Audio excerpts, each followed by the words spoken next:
Todos de pie.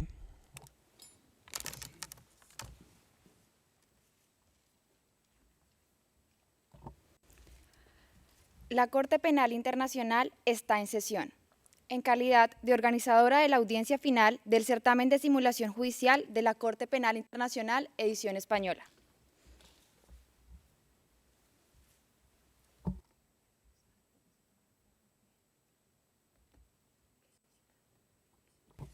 Pueden sentarse.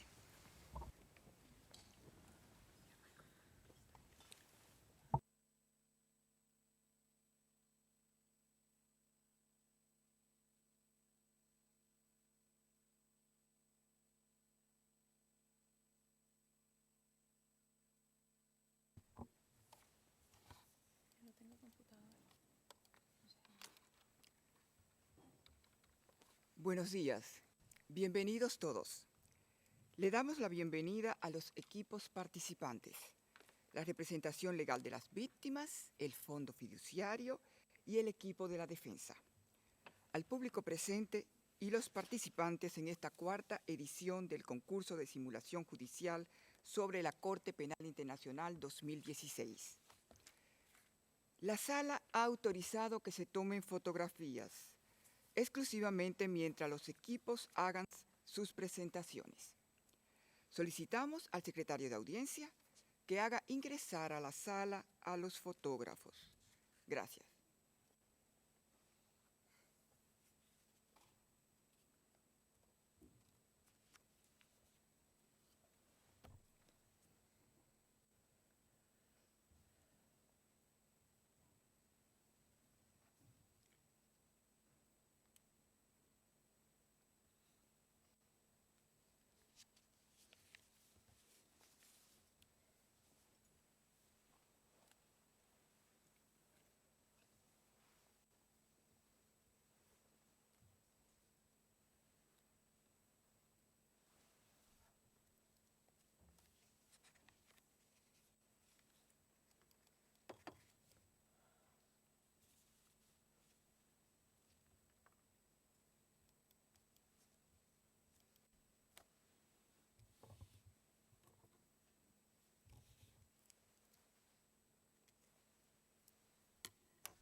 Disponibles.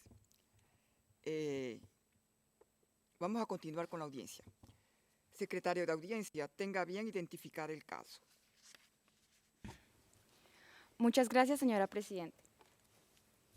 La Corte está sesionando en la situación en la República de Alquimia en el caso de la fiscal de la Corte Penal Internacional contra el señor Gustavo Espión y el señor Arturo Malero, en el marco de la cuarta edición del concurso CPI de simulación judicial de la Corte Penal Internacional 2016, edición española. ICC-10/07-11-09.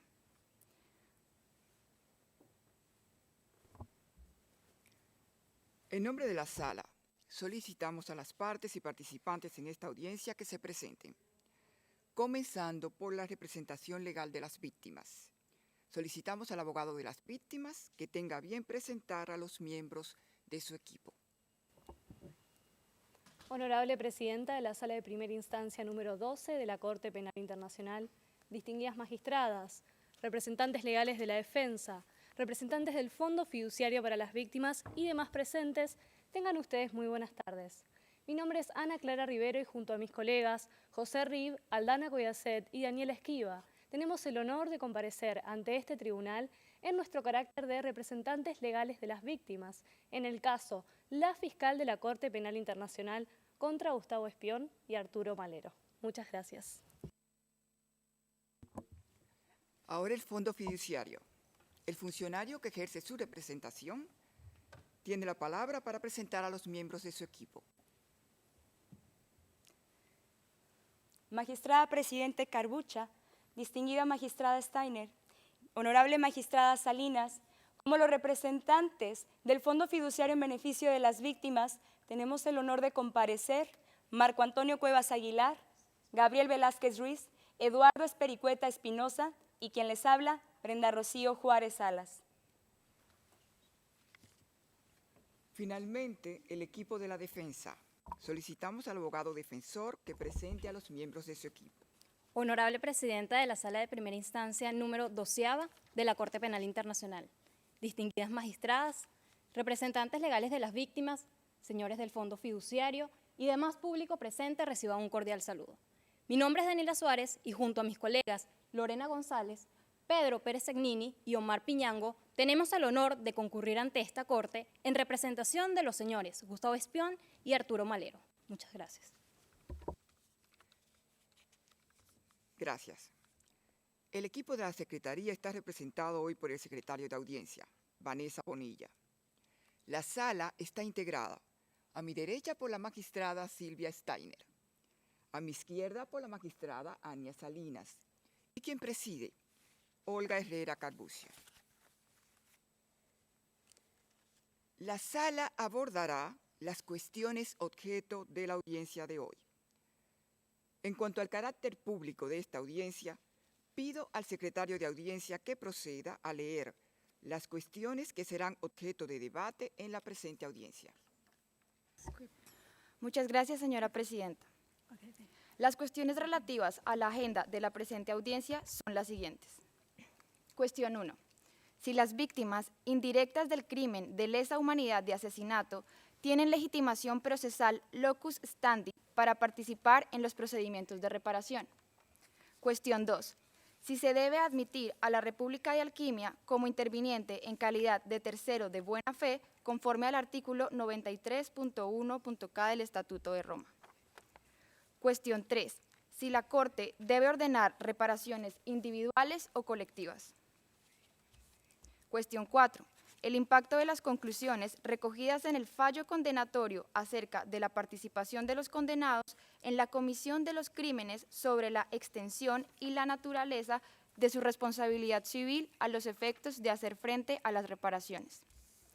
Cuestión 5. Observaciones sobre la cuestión del nexo causal entre los crímenes adjudicados y el daño sufrido por los familiares de las víctimas de violación que murieron como consecuencia de infección por VIH y que ahora reclaman reparación por su muerte. Muchas gracias, señora secretaria de Audiencia. Como un asunto preliminar, recordamos a las partes y participantes que tienen un máximo de 30 minutos para su presentación.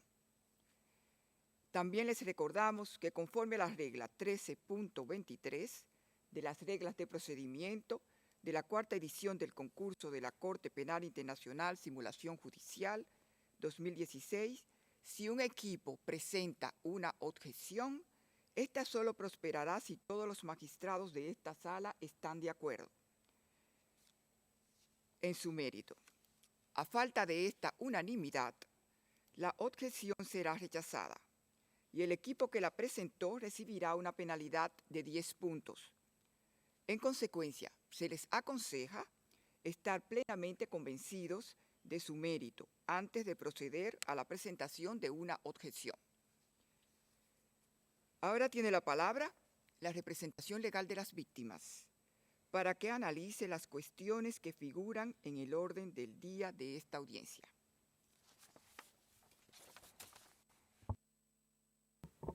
Honorable Presidenta de la Sala de Primera Instancia número 12 de la Corte Penal Internacional, distinguidas magistradas, representantes legales de la defensa, representantes del Fondo Fiduciario para las Víctimas y demás presentes, tengan ustedes muy buenas tardes.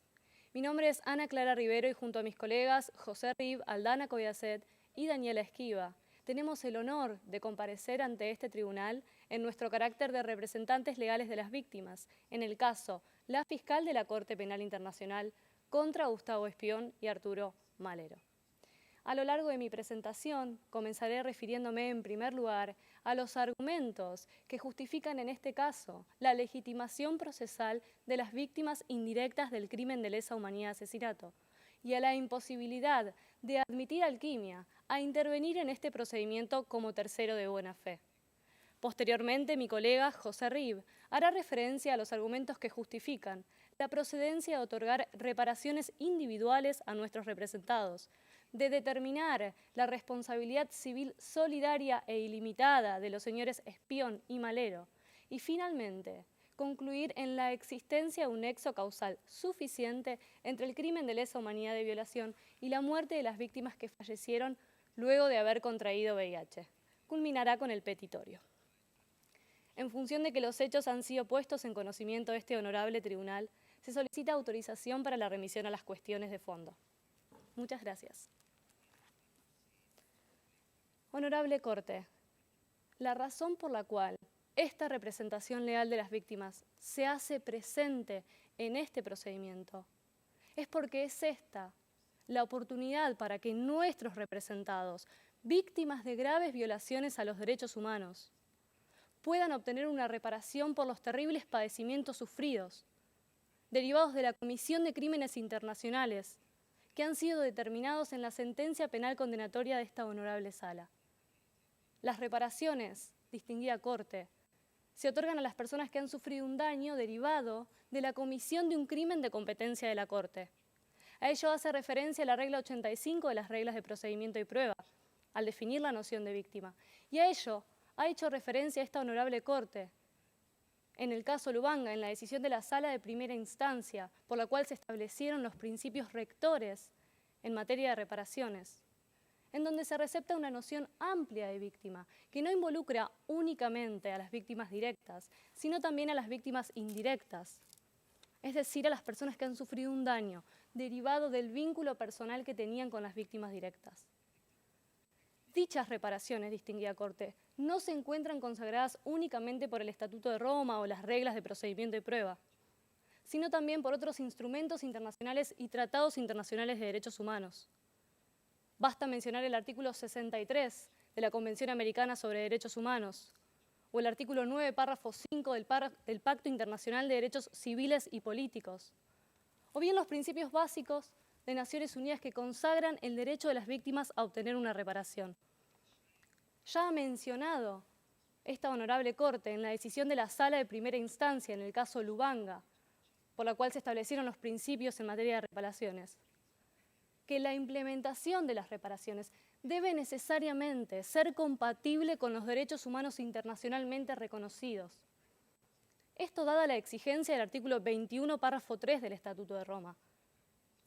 Por otro lado, tampoco debemos olvidar el memorándum de entendimiento entre la Corte Penal Internacional y la Corte Interamericana de Derechos Humanos, con fecha del 16 de febrero de 2016, en donde se cristalizó la íntima vinculación que existe entre la Corte Penal Internacional y la Corte Interamericana de Derechos Humanos, sobre todo en materia de reparaciones.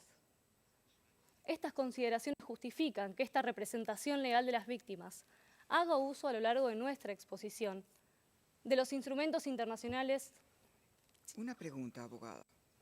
Ya que usted mencionó la Corte Interamericana de Derechos Humanos, ¿cuál es la diferencia de la Corte Interamericana de Derechos Humanos con relación a esta Corte cuando se analiza la responsabilidad civil de una persona o ante la demanda de una víctima? Honorable Presidenta, la diferencia reside esencialmente, y esto ya ha manifestado esta honorable Corte en la decisión de la Sala de Primera Instancia mencionada en la nota al pie número 377, que sin perjuicio de que la Corte Interamericana de Derechos Humanos tenga la facultad de establecer la responsabilidad de los Estados, a diferencia de la Corte Penal Internacional, que establece la responsabilidad de los individuos, pueden utilizarse conceptos y guías generales para el establecimiento de los principios en materia de reparación, que esta honorable Corte ha usado en este caso. Esto me permite, en primer lugar, hacer referencia a la legitimación procesal de las víctimas indirectas del crimen de lesa humanidad de asesinato. En primer lugar, por la comisión del crimen de lesa humanidad de torturas y violación. Y en segundo lugar, justificando dicha legitimación procesal por la comisión del crimen de lesa humanidad de persecución, aun cuando, como se verá a continuación, los actos y crímenes conexos a dicho crimen de persecución no hayan sido, en el presente caso, objeto de condena por un crimen independiente. La legitimación procesal de las víctimas se encuentra consagrada en esta etapa por el artículo 75 del Estatuto de Roma, que le otorga voz a las víctimas en todas las etapas del procedimiento de reparación para garantizar que las reparaciones respondan efectivamente al daño que se les ha causado. Surge expresamente del párrafo 27, inciso B de los hechos del caso, que del total de las víctimas, 150 son familiares de personas que han fallecido en centros de detención de carácter clandestino. El estándar de prueba para acreditar esta condición de víctima, esgrimida por la regla 85 de las reglas de procedimiento y prueba, ha sido considerado por esta honorable Corte en el párrafo 81 de la decisión de la Sala de Apelaciones en el caso Lubanga, por la cual se ordenaron reparaciones, como el de preponderancia o prevalencia de evidencias, que debe atender a las particulares circunstancias del caso, y esto dada la diferencia que existe entre la sentencia penal condenatoria, donde el estándar de prueba es más rígido y los hechos deben probarse más allá de toda duda razonable. En esta instancia, debemos ponderar las dificultades que se le presentan a las víctimas para obtener evidencia, más aún teniendo en consideración que en alquimia, y esto surge expresamente del párrafo 11 de los hechos del caso, se negó la situación de detención arbitraria de nuestros representados, y con eso necesariamente se negó la situación de tortura, de violación, de persecución a la que cada uno de nuestros representados era sometido de manera individual. Distinguida Corte, más de la mitad del total de las víctimas fueron sometidas de manera repetida y sistemática a torturas, a violación. Surge expresamente de la respuesta a las preguntas aclaratorias número 16, que las víctimas podían percibir con sus sentidos las torturas a las que eran sometidos otros detenidos y otras detenidas, encontrándose probablemente en la terrible espera de padecer la misma suerte. Cabe mencionar aquí el caso Hellman contra Uruguay del año 2011, donde se tuvo por probada la tortura, aun cuando el único medio probatorio existente, y esto surge del párrafo 94, era una práctica generalizada de tortura llevada a cabo en centros clandestinos de detención. Distinguida Corte, las presunciones forman parte de un estándar de prueba flexible que ha sido utilizado por la Corte Interamericana de Derechos Humanos en innumerables decisiones. Basta mencionar el caso de los niños de la calle, el caso de los hermanos Gómez Paquillauri contra Perú, el caso Belís Franco, el caso Campo Algodonero. En todos esos casos, la Corte Interamericana de Derechos Humanos ha hecho uso de presunciones cuando se pueden inferir conclusiones consistentes con los hechos, hechos que aquí son claros, más si se tiene en cuenta que la mayoría de las víctimas, y esto surge de la respuesta a las preguntas aclaratorias número 11, fueron víctimas de más de un crimen y que nuestros representados necesariamente fallecieron dentro de los centros clandestinos de detención, y esto también surge del párrafo 11 de los hechos del caso. Distinguida Corte, tenemos que presumir, porque no tenemos la posibilidad de obtener por la propia voz de las víctimas asesinadas qué fue lo que realmente sucedió dentro de esos centros clandestinos. En este caso, distinguida Corte, la legitimación procesal de nuestros representados permite que a través de presunciones se infiera que nuestros representados también fueron sometidos a las torturas y a las violaciones que derivaron en la sentencia penal condenatoria y encontraron culpables a los señores Espión y Malero.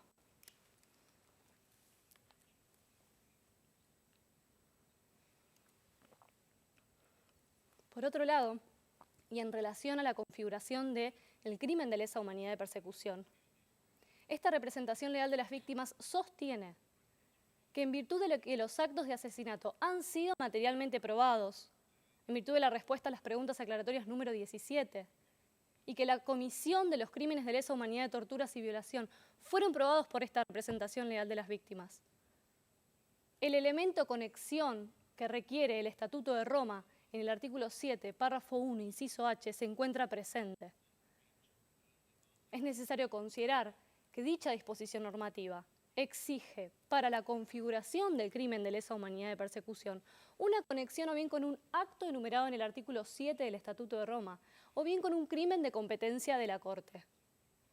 Dicha disposición normativa no exige que los actos o crímenes conexos hayan sido efectivamente objeto de condena por un crimen independiente.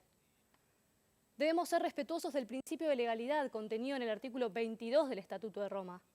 Y ello es reflejado también por el artículo 7, párrafo 1 de los elementos de los crímenes, que exige que las disposiciones del artículo 7 del Estatuto de Roma se interpreten de manera restrictiva, de manera respetuosa con el principio de legalidad. Vamos a permitir que actos persecutorios de la gravedad y naturaleza que caracterizaron este caso queden impunes por una interpretación contraria a lo que establece nada menos que el Estatuto de Roma. Distinguida Corte, nuestros representados fueron detenidos por el solo hecho de manifestarse en contra de las opiniones del gobierno o por denunciar nada menos que violaciones a los derechos humanos. El crimen de lesa humanidad de persecución aquí también se encuentra configurado y justifica que la legitimación procesal de nuestros representados esté dada tanto por la comisión del crimen de lesa humanidad de torturas, por la comisión del crimen de lesa humanidad de violación y por la comisión del crimen de lesa humanidad de persecución.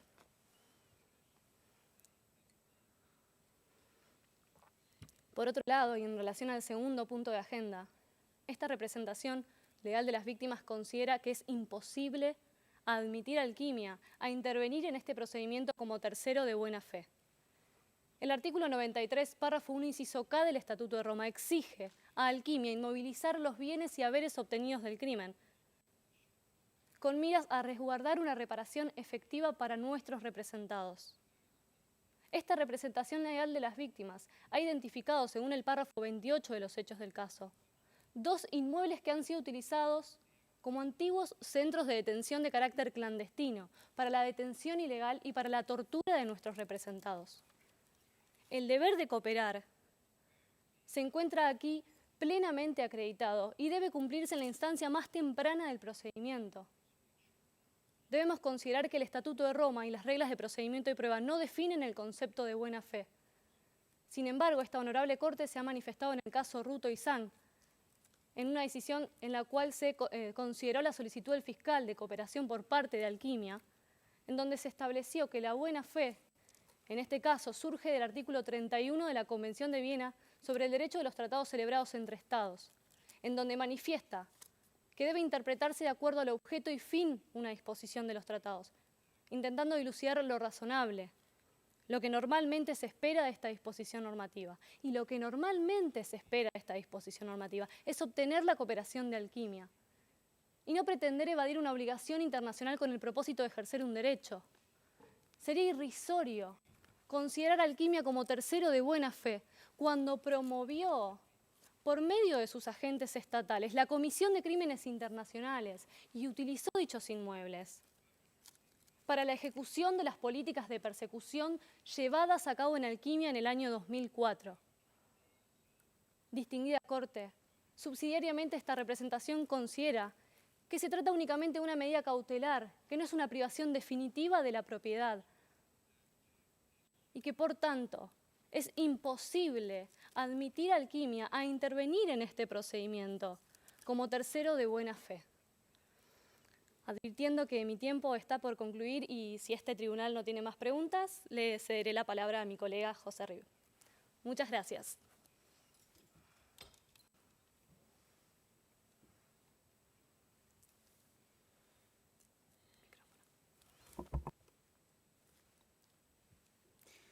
Señora Presidenta de la Sala número 12 de Primera Instancia de esta Corte Penal Internacional, distinguidas magistradas, ilustres representantes de la defensa, distinguidos representantes del Fondo Fiduciario para las Víctimas y demás público presente, buenos días. Mi nombre es José Martín Riu y tal como adelantó mi colega, a lo largo de mi exposición me referiré, en primer lugar, a la necesidad de otorgar reparaciones individuales. En segundo lugar, a la responsabilidad civil solidaria e ilimitada de espión y malero. Y finalmente, a la existencia de un nexo causal suficiente entre los crímenes de lesa humanidad de violación y las posteriores muertes a causa del VIH. En relación a las reparaciones, por los argumentos que se expondrán a continuación, esta representación le solicitará a la Corte que otorgue reparaciones individuales a las víctimas del presente caso. Las reparaciones son medidas tendientes a hacer desaparecer las consecuencias de las violaciones de derechos humanos. Así lo ha establecido la Corte Interamericana de Derechos Humanos en el párrafo 137 de la sentencia del caso Almonacid Arellano contra el Estado de Chile. Por lo tanto, el objetivo de las reparaciones es aliviar el sufrimiento de las víctimas y es tratar de disminuir las consecuencias que tuvieron los graves crímenes internacionales en el estado de Alquimia. Por lo tanto, distinguida Corte, está en manos de este tribunal no solo la posibilidad de determinar la responsabilidad penal de criminales internacionales, sino también la de devolver el bienestar social en el estado de Alquimia a través de medidas de justicia restaurativa. La regla 97 de las reglas de procedimiento y prueba le da la posibilidad a esta Corte de elegir entre otorgar reparaciones individuales, colectivas o ambas, pero especifica que para ello debe tener en cuenta el alcance del daño que se ha generado en cada caso en particular. En este mismo sentido, la Corte Interamericana de Derechos Humanos, en el caso de los hermanos Gómez Paquillauri contra el Estado de Perú, en el párrafo 190, ha afirmado que el tipo de reparaciones en cada caso debe estar vinculada con la naturaleza del daño que se ha generado. Así, las reparaciones podrían reparar efectivamente a las víctimas. En este caso, distinguida Corte, las reparaciones individuales permitirían restaurar la dignidad de las víctimas y así ayudarlas a reconstruir su vida tras los crímenes que han padecido. Además, es necesario tener en cuenta que la Secretaría de este tribunal, en su presentación del 16 de diciembre del año 2014, en el caso Katanga, ha afirmado que tener en cuenta las preocupaciones de las víctimas en los procesos de reparación a la hora de determinar qué tipo de reparaciones se va a otorgar es necesario. Y esto es lógico, distinguida Corte, ya que siendo las víctimas quienes más han sufrido las consecuencias de los crímenes internacionales, es lógico que sean escuchadas a la hora de decidir de qué forma se las va a reparar. Tener en cuenta las preocupaciones de las víctimas en este procedimiento podría lograr que las reparaciones sean muy exitosas. Distinguida Corte, de los hechos del caso, surge que las víctimas del presente caso han sido violadas, han sido torturadas, han sido desaparecidas forzadamente y que desde que sufrieron esas violaciones hasta la actualidad, su historia ha ido cambiando. Surge de la respuesta 25 a las preguntas del caso que hay personas que han podido pagarse un tratamiento médico. Hay otras que aún hoy en día continúan con los sufrimientos que generan las violaciones. También surge del párrafo 27 de los hechos del caso que hay familias que han perdido a padres, a madres, a hijos e hijas que brindaban un sustento a su hogar. Entonces, reparaciones tan generales como las que solicita el Fondo Fiduciario para las Víctimas en el párrafo 30 de los hechos del caso, como hospitales o centros de escucha, no podría reparar a quienes ya se han proveído su propio tratamiento médico y probablemente hayan generado confianza con esas personas, o a quienes han perdido un familiar que brindaban sustento a su hogar. Asimismo, distinguida Corte, cabe destacar que las víctimas que no sean alcanzadas por la sentencia de reparaciones que determine este tribunal podrían ser asistidas por el mandato de asistencia que tiene el Fondo Fiduciario. Así que aprovechando la presencia del Fondo Fiduciario en esta audiencia, se lo puede invitar a que despliegue el mandato de asistencia regulado en la regla 98, inciso 5 de las reglas de procedimiento y prueba. Distinguida Corte, teniendo en cuenta también que la reparación es un derecho humano internacionalmente reconocido, tal como ha destacado mi colega, y que la Asamblea General de Naciones Unidas ha especificado en su resolución 60/147 que debe ser garantizado de forma adecuada y efectiva, y teniendo en cuenta que las reparaciones colectivas serían inefectivas e inadecuadas en el presente caso, se hace indispensable otorgar reparaciones individuales. En cuanto al cuarto punto de agenda, a la forma de distribuir la responsabilidad civil entre espión y malero, esta representación le solicitará a la Corte que declare a los condenados responsables civilmente de forma solidaria e ilimitada. Esto implica que tanto espión como malero deberían responder indistintamente por el 100% del total de las reparaciones. Esto sería concordante con lo establecido por la Sala de Apelaciones de este tribunal, en la sentencia apelada del 3 de marzo del año 2015, del establecimiento de principios en materia de reparación, donde en el párrafo 118 ha afirmado que las reparaciones deben ser proporcionales al daño causado. Por lo tanto, si espión y malero contribuyeron a generar todo el daño, sí. Usted ha citado la decisión de la Sala de Apelaciones, pero conforme a esa decisión de la Sala de Apelaciones en el caso del señor Tomás Lubanga, en fecha 3 de marzo de 2015, esta Sala decidió que la responsabilidad debe ser proporcional al daño causado y a su participación en la comisión de los crímenes por los cuales ha sido condenado. Y si usted recuerda también, el principio 15 de los principios y directrices básicos sobre el derecho de las víctimas de violaciones manifiestas de las normas internacionales de derechos humanos, resolución aprobada por la Asamblea General de las Naciones Unidas el 16 de diciembre de 2005, señala lo siguiente: la reparación ha de ser proporcional a la gravedad de las violaciones y al daño sufrido. Mi pregunta: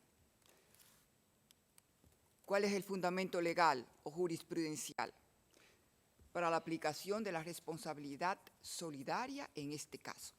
Distinguida magistrada, entiendo su preocupación sobre este punto, pero cabe destacar que en la sentencia condenatoria del caso Katanga, esta Corte estableció que no existe jerarquía entre las distintas formas de atribuir responsabilidad penal que tiene el artículo 25 del Estatuto de Roma.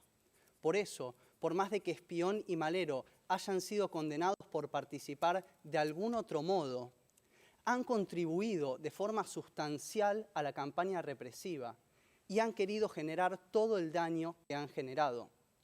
Asimismo, hay un principio general de derecho que regula esta cuestión. Si la Corte buscara dentro de las fuentes mencionadas en el artículo 21 del Estatuto de Roma, encontrará que el Estatuto de Roma, las reglas de procedimiento y prueba y los elementos de los crímenes mencionados en el párrafo 1 del artículo 21, inciso 1, no mencionan nada específicamente al respecto. Tampoco existe mención en otros tratados de derecho internacional mencionados en el párrafo B de ese artículo. Sin embargo, hay un principio general de derecho de los mencionados en el párrafo C del artículo 21, inciso 1, que sí regula esta cuestión, y es el principio de responsabilidad civil solidaria. Según este principio, cuando múltiples actores contribuyen a generar un hecho ilícito y un daño a través de ese hecho ilícito, cada uno de ellos debe responder por el total del daño que han generado conjuntamente. Este principio se encuentra regulado en múltiples legislaciones a lo largo y a lo ancho de todo el mundo. Así, estados como Chile, Brasil, México, Cuba, Portugal, España, Italia, Israel, el Líbano, Kenia, Lesoto y Singapur, entre otros, tienen este principio receptado en su legislación o en su jurisprudencia interna. Por lo tanto, teniendo en cuenta que no existe regulación sobre esta materia en las primeras fuentes del párrafo 21 del artículo 21 del Estatuto de Roma, pero sí hay un principio general de derecho que regula esta cuestión, la representación le solicita a la Corte que lo aplique. Asimismo, surge expresamente del párrafo 14 de los hechos del caso que Espión tenía pleno conocimiento de cuál era el uso que se le iba a dar a los datos que él aportaba, y que Malero participó activamente de varias manifestaciones indicando a la policía de qué forma actuar.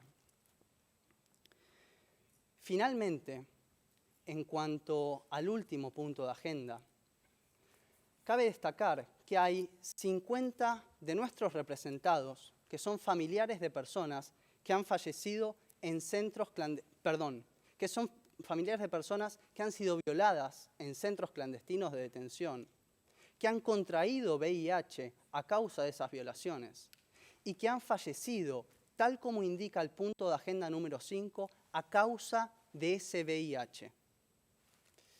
Por lo tanto, los familiares de esas víctimas le solicitan a la Corte ser reparadas por la muerte de sus familiares.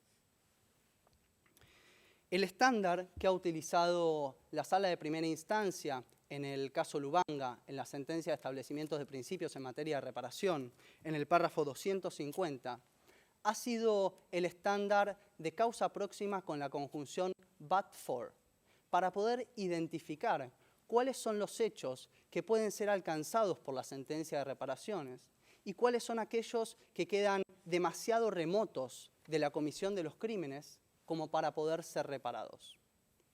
Aplicando este mismo estándar, las víctimas podrán demostrar que la muerte ha sido una consecuencia del crimen de lesa humanidad de violación, por el cual fueron condenados Espión y Malero.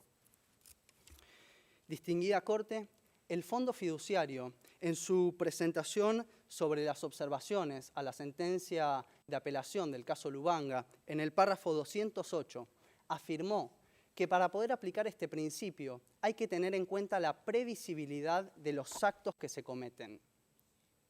Y teniendo en cuenta que si de un total de víctimas de 10.800 aproximadamente, más de la mitad han sido torturadas y violadas, era esperable que en esa circunstancia de promiscuidad se transmitan múltiples enfermedades de transmisión sexual. Y asimismo, si se entiende que el VIH es una enfermedad que deja en una situación de vulnerabilidad a las víctimas y que disminuye sus expectativas de vida, tal como afirmó la Asamblea General de Estados Unidos en su resolución 65/277 del año 2011. Era esperable que tarde o temprano quienes habían contraído esta enfermedad terminen falleciendo. Distinguida Corte, aquí no se pretende que se repare el asesinato, crimen por el cual no fueron condenados Espión y Malero. Se pretende que reparen las consecuencias lógicas del crimen de lesa humanidad de violación por el cual sí fueron condenados. Distinguida Corte, teniendo en cuenta que mi tiempo está por concluir, esta representación le solicita respetuosamente al Tribunal que otorgue legitimación procesal a las víctimas indirectas del crimen de lesa humanidad de asesinato, que no le dé lugar a la participación de Alquimia en el presente procedimiento, que otorguen reparaciones individuales, que se declare la responsabilidad civil solidaria e ilimitada de Espión y Malero, y que se reparen a las víctimas que han fallecido a causa del VIH. Si este tribunal no tiene más preguntas, daré por finalizada mi exposición. Muchas gracias. Muchas gracias a la representación legal. Tiene la palabra ahora el Fondo Fiduciario para que presente a la sala sus argumentos sobre las mismas cuestiones en debate. Muchas gracias. Distinguidas magistradas de la Sala de Primera Instancia número 12 de la Corte Penal Internacional, estimada representación legal de las víctimas, representación ad hoc de la defensa, público presente, muy buenos días. Mi nombre es Brenda Rocío Juárez Salas y junto con mi compañero Gabriel Velázquez Ruiz expondremos los puntos sobre los cuales versa la presente audiencia. Primeramente, sobre la legitimación procesal de las víctimas indirectas del crimen de asesinato, así como de la intervención de alquimia como tercero de buena fe. Enseguida mi compañero, y por el tiempo restante, expondrá respecto del beneficio de las reparaciones colectivas, la responsabilidad civil de los condenados y sobre el nexo causal entre el crimen adjudicado y el daño sufrido por los familiares de las víctimas de violación. Dicho esto, y con la venia de esta honorable Corte, daré inicio a la exposición. Muchas gracias. Honorable Sala, comenzando con el primer punto de esta agenda, esta representación del Fondo Fiduciario en beneficio de las víctimas considera que las víctimas indirectas del crimen de lesa humanidad de asesinato sí tienen legitimación procesal para participar en los procedimientos de reparación. Ante esto, consideraremos las dos motivaciones siguientes de las cuales la agenda de hoy reside en la audiencia. Primeramente, porque por el modus operandi de la comisión de los crímenes se puede inferir que sus familiares fallecidos sufrieron durante la detención tortura y o violaciones. Ante esto, como nos lo permite el artículo 21.2 del Estatuto de Roma, tomaremos en consideración lo emitido por esta Corte en la decisión que establece los principios y procedimientos aplicables a las reparaciones en el caso contra Tomás Lubangadilo, donde se expresa que el nexo causal entre el crimen y el daño sufrido para fines de reparación será determinado en el caso en concreto, aplicando ante esta etapa de reparaciones un estándar probatorio más flexible que aquel que se utiliza en la etapa de juicio. Ya dado a esto, honorables magistradas, a la dificultad que presentan las víctimas para poder recabar pruebas, ya sea porque éstas sean inexistentes o imposibles de recabar. Se desprende de los hechos del caso, inclusive, que por el paso del tiempo desde la comisión de los crímenes hasta la audiencia de hoy, han pasado ya más de 11 años. Y por tanto, y por la obscuridad de las detenciones y el fallecimiento de estas personas durante la detención, les es imposible el hecho de poder recabar pruebas para las víctimas, por lo que utilizaremos el uso de presunciones. Inclusive, la Corte Interamericana de Derechos Humanos, en el caso Gangaram Panday contra Surinam, utilizó las presunciones cuando de estas puedan inferirse conclusiones sólidas sobre los hechos, lo que en el caso en concreto procede de la siguiente manera. Entre los meses de abril y agosto de 2004, las manifestaciones que hubo en las ciudades de Jacarandá, Bahía Azul y Cruz del Sur fueron reprimidas brutalmente por la policía que estaba bajo el mando del señor Malero, arrestando arbitrariamente a todas las personas que eran antes identificadas por el señor espión, para después trasladarlas a centros de detención clandestinos, donde muchas de estas personas sufrieron entre torturas, violaciones, detenciones arbitrarias, lesiones y desapariciones. Incluso algunas de estas personas resultaron muertas sin conocerse las circunstancias de sus asesinatos, pero habiéndose producido los mismos durante la detención. Honorables magistradas, se desprende de los hechos del caso que según organizaciones de derechos humanos, al menos 10.800 personas fueron capturadas, de las cuales 550 hoy están muertas. Y más de la mitad de estas 10.800 personas sufrieron entre torturas y violaciones.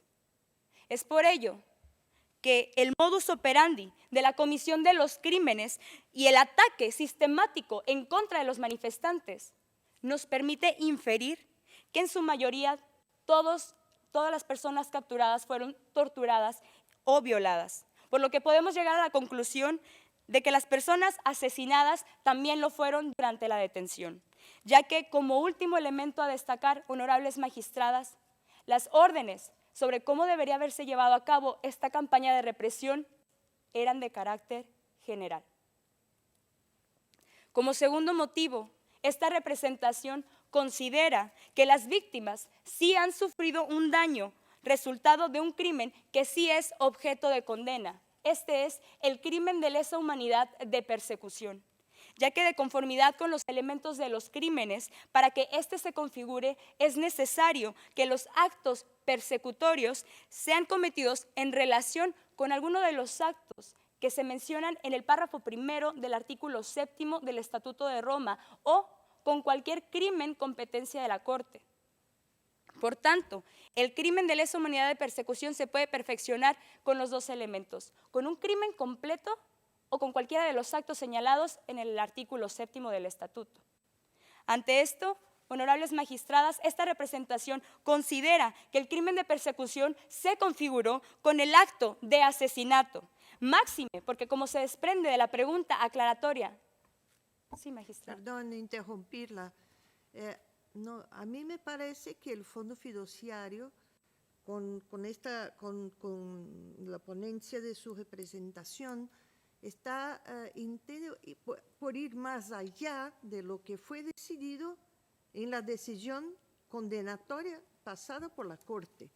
¿Cuál es el fundamento jurídico que autoriza el Fondo Fiduciario a traer conclusiones que no están en el fallo condenatorio? Agradezco su pregunta, honorable magistrada Steiner. El artículo por el cual estamos el día de hoy aquí presentes se desprende del artículo 79 del Estatuto de Roma, donde se difiere que somos la representación del Fondo Fiduciario en beneficio tanto de las víctimas como de sus familiares. Perdón, pero creo que esto no contesta mi pregunta, porque habla la representación del fondo de crímenes que no fueron reconocidos víctimas de crímenes que no fueron reconocidos por la decisión de condena de los acusados. De acuerdo. Perdón, entiendo ahora su pregunta, honorable magistrada. Lo que esta representación trata de inferir el uso de presunciones por el cual antes esta Corte ha emitido ya una decisión. Es así que mencionábamos que en la decisión sobre el cual se establecen los principios y procedimientos aplicables a las reparaciones, se usa el estándar probatorio más flexible. En este caso se desprende del modus operandi de la comisión de los crímenes, por el cual se puede inferir que los familiares fallecidos de estas 150 personas pueden por medio de este estándar probatorio ser parte también del crimen de lesa humanidad de persecución. Muchas gracias.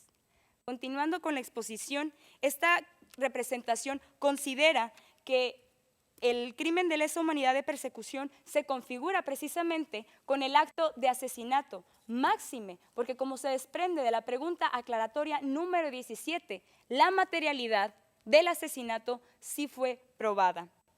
Además de que la intención discriminatoria por motivos políticos resultó en el asesinato de estas personas y en la privación de sus derechos fundamentales. Por lo que la sala, honorables magistradas, como se desprende de los hechos del caso, al encontrar que se violaron los derechos a la integridad física, la libertad sexual, la dignidad, al honor y a la vida, esta representación análogamente considera que el crimen de persecución fue a través de actos de tortura, violaciones, desapariciones forzadas y asesinatos. Es entonces que se puede garantizar el estatus de víctima de estas personas, confirmando que las 150 víctimas son personas naturales que han sufrido un daño como resultado de un crimen, como resultado del daño sufrido por sus familiares, ya que se desprende de la pregunta 38. Se puede inferir que determinando distintos grados de parentesco, se puede inferir que estas personas han sufrido a raíz de la muerte de sus familiares. Daño que se deriva de un crimen competencia de la Corte, a saber y por lo expuesto, el crimen de lesa humanidad de persecución, existiendo entonces, honorables magistradas, un nexo causal entre el crimen y el daño sufrido por los familiares de las personas que fallecieron durante la detención. Por lo que consideramos que sí se les debe otorgar legitimación procesal para participar en los procedimientos de reparación.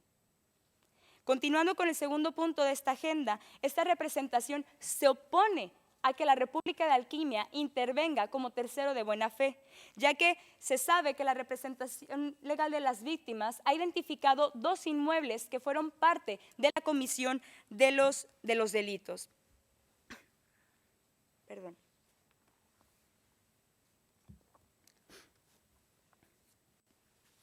Por lo que entonces la República de Alquimia solicita intervenir en el procedimiento, lo cual no ayudaría en la determinación adecuada del caso, porque si bien el artículo 75.3 del Estatuto de Roma dicta prácticamente que la Corte podrá y tendrá en cuenta las observaciones, en este caso del Estado, bueno, es bien sabido, honorables magistradas, como se desprende de los hechos del caso, que las observaciones que pueda llegar a aportar el Estado de Alquimia ya son de conocimiento general. A saber, Alquimia es propietaria de dichos inmuebles. En segundo lugar, sabemos que dichos inmuebles fueron parte de la comisión de los crímenes y que estos se encuentran en la zona más acaudalada de Piedras, que es la capital de Alquimia. Asimismo, por ello es que Alquimia decide participar en el procedimiento, honorables magistradas, ya que si se llegara a utilizar el embargo de este producto en beneficio de las víctimas, no redundaría en beneficio del gobierno de Alquimia. Por ello, debemos tomar en cuenta el principio de celeridad marcado en la regla 101 de las reglas de procedimiento y prueba, en el cual se expresa claramente la necesidad de facilitar un proceso justo y expedito, tanto como para la defensa como para las víctimas. Por ello, al no representar ni celeridad, honorables magistradas, ni utilidad en el presente caso, les pedimos respetuosamente no se acepte su innecesaria intervención. Viendo que mi tiempo ha terminado y si no hay más preguntas al respecto, cedo el uso de la voz a mi compañero para que continúe con la exposición. Es cuanto.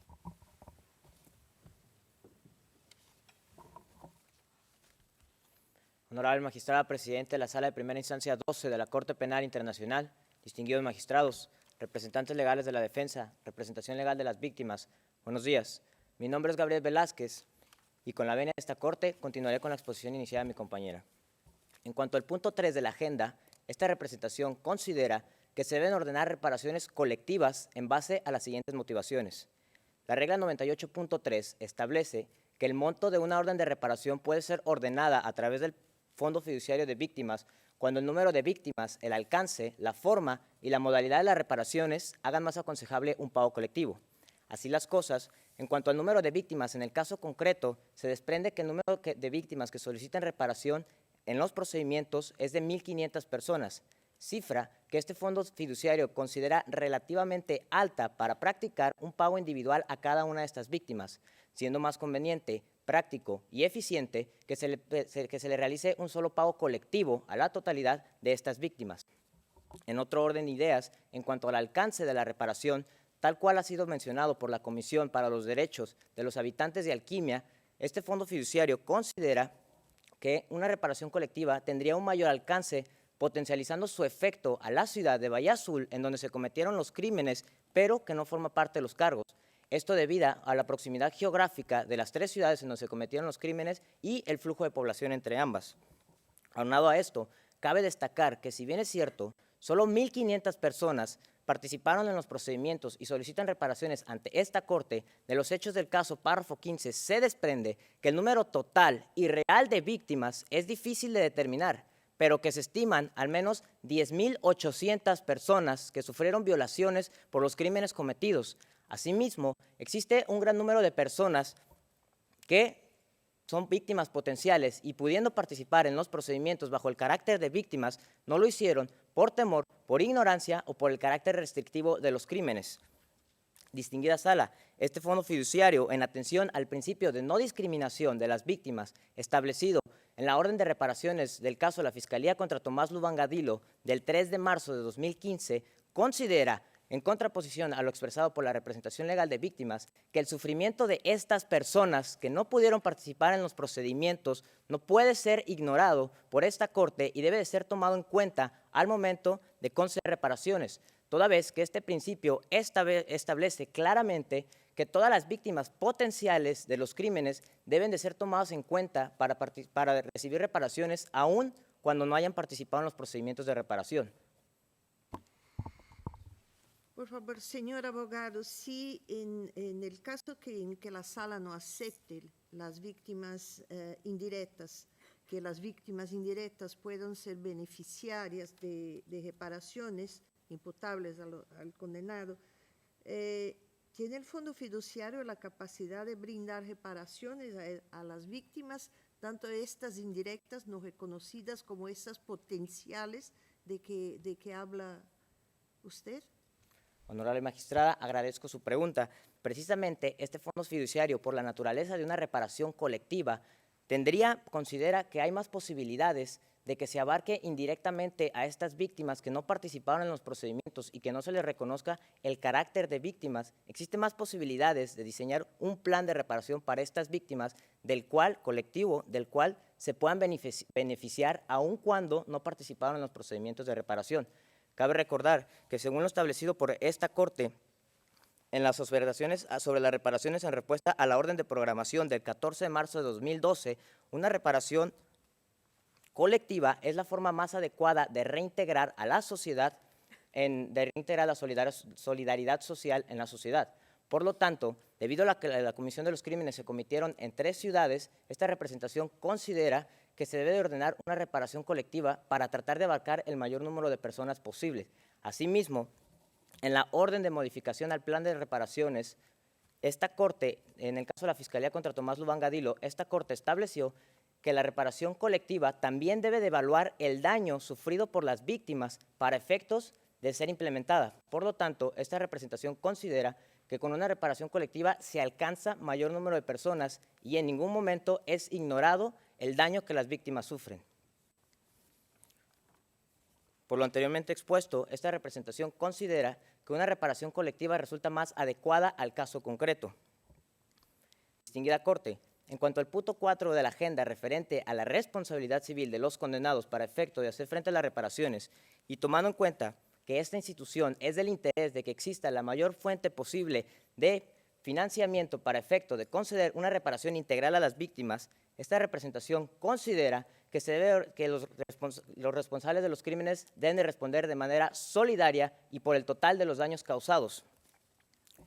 Al efecto, cabe primeramente señalar que la reparación es un derecho humano básico internacionalmente reconocido en diversos instrumentos de derechos universales y regionales de derechos humanos, como lo es el artículo 8 de la Declaración Universal sobre Derechos Humanos, y por tanto es inalienable a la persona y no sujeto a negociación.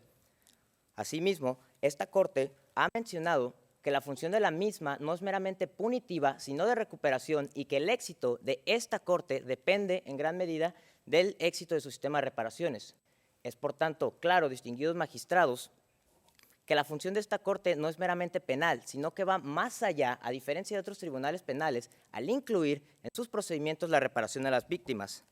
De esta forma, esta Corte ha redactado y distinguido entre los procedimientos de reparación y los procedimientos en la etapa de juicio, como por ejemplo en el caso de la Fiscalía contra Tomás Lubanga-Dilo, reduciendo el estándar probatorio de más allá de toda duda de razonable a un estándar probatorio más flexible. Así las cosas, resulta claro que en el procedimiento actual en que nos encontramos, en la etapa de procedimiento en la que nos encontramos, es sustancialmente diferente con el procedimiento penal, y que ésta tiene por objetivo y el foco de atención debe de ser la reparación integral a las víctimas, no así la determinación de la culpabilidad del condenado en virtud de su participación en los crímenes, la cual ya fue establecida por esta Corte.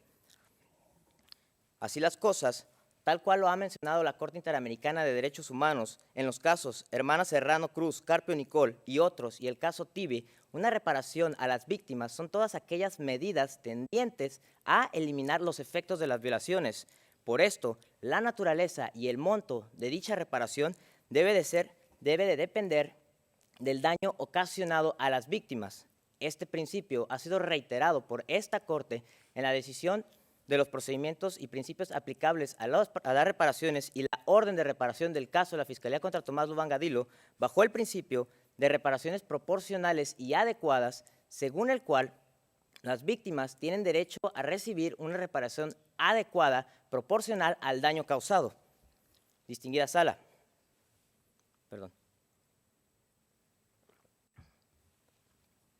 Por lo anteriormente expuesto, resulta claro que para efecto de garantizar una reparación integral a las víctimas, la responsabilidad civil de responder por el daño causado debe de ser proporcional al daño causado, no a la participación o el modo de responsabilidad penal individual de los condenados en los crímenes. Distinguida Corte, si bien es cierto, esta Corte ha determinado el principio de responsabilidad del condenado, estableciendo un modo de responsabilidad proporcional entre el modo de responsabilidad proporcional entre el modo de responsabilidad penal individual y la responsabilidad civil para responder por el daño que ya fue mencionado por esta honorable Sala, esta representación considera y reitera su postura que ha sostenido en la decisión a las observaciones del procedimiento de reparaciones del caso Katanga, que este principio no debe de aplicar a las reparaciones debido a la imposibilidad de determinar bajo un parámetro jurídico objetivo y justo para las víctimas la manera en que la participación de cada condenado en el crimen va a responder por un daño, es decir, la manera de individualizar el daño causado por cada uno de los involucrados en los crímenes. Como se desprende de los hechos del caso, en el modo de comisión del crimen bajo el artículo 25.3d, como un plan común para delinquir, esta representación considera imposiblemente o difícilmente que se pueda determinar con criterios objetivos y justos para las víctimas el alcance que cada individuo contribuyó al crimen. Por lo tanto, considera que se debe de responder de manera solidaria por los crímenes y que la existencia de diferentes grados de participación en el crimen no debe de atañir el derecho de las víctimas a recibir una reparación integral por la totalidad del daño causado. Asimismo, con independencia del modo de responsabilidad penal individual bajo el cual fueron encontrados culpables los condenados, es claro que el vínculo, aun siendo accesorios en el crimen, es claro que el vínculo entre el accesorio y el principal en el crimen ha sido demostrado más allá de toda duda razonable. Asimismo, la intención y el conocimiento de los condenados de contribuir a la comisión de los crímenes. Por tanto, distinguida Sala, resulta claro que ellos son responsables de la comisión de estos crímenes y, por tanto, para efecto de garantizar una reparación integral a las víctimas, deben de responder de manera solidaria por la totalidad del daño causado. La manera en que se debe distribuir la responsabilidad civil entre los condenados no es una cuestión que deba afectar o mermar el derecho humano inalienable a las víctimas y no sujeto a negociación de recibir una reparación integral por el daño sufrido. Distinguida Sala, en cuanto al punto 5 de la agenda, esta representación considera y demostrará, a partir de los estándares de causalidad y probatorios utilizados en el caso de la Fiscalía contra Tomás Lubán-Gadilo, que no existe un suficiente nexo causal entre los 50 familiares de las víctimas fallecidas a causa del virus del VIH y los crímenes adjudicados. Al efecto, en cuanto al estándar de causalidad, la Sala de Apelaciones, en la apelación a la decisión de los procedimientos y principios aplicables a las reparaciones del 3 de marzo de 2015, estableció que el nexo causal debe de ser determinado en las circunstancias particulares del caso. Así las cosas, en el caso de la Fiscalía contra Tomás Lubán-Gadilo, se utilizó el estándar del but-for y la causa próxima, bajo el razonamiento de la Sala de Primera Instancia 2, de que la Corte para efecto de decidir el estándar aplicable al nexo causal, debe de realizar un examen de ponderación entre los derechos de las víctimas y los derechos del acusado, de cuyo resultado se debe de satisfacer como mínimo que existe una relación de but-for entre el crimen y el daño, pero que además que el crimen fue la próxima causa del daño sufrido por las víctimas. Perdón. Así las cosas, al analizar estos dos estándares del but-for y la causa próxima, analizando específicamente el estándar del but-for, este implica la aplicación de la regla de la condición sine qua non, de cuya aplicación en el ámbito en el derecho penal se desprende, se realiza bajo un procedimiento mental de abstracción de los diferentes factores que contribuyeron a la producción del resultado, en este caso el daño, para corroborar si la participación de los condenados en los crímenes fue la condición sine qua non, es decir, la condición sin la cual no se hubiera producido el daño. En otras palabras, para corroborar si eliminando la participación de los condenados en los crímenes no se hubiese producido el daño. Así las cosas, el estándar de la causa próxima, en otro orden de ideas, establece que entre las diversas condiciones posibles para la producción de un resultado será causa únicamente aquella que se encuentre en un factor de tiempo más próxima a la producción del resultado. Este estándar tiene por finalidad evitar las complicaciones jurídicas de juzgar las causas de las causas, tomando únicamente como causa jurídica relevante aquella que se encuentra más próxima al resultado. Distinguida sala, al aplicar estos dos métodos descritos al caso concreto, no se desprende que las contribuciones al crimen recogidas en el fallo condenatorio de Espión y Malero hayan sido la causa próxima, ni tampoco la condición sin la cual no se hubieran producido los daños, ya que existen tres factores que jugaron un papel fundamental y que interrumpieron la participación de los condenados en los crímenes y que por tanto contribuyeron bajo esta modalidad de características a la producción del resultado.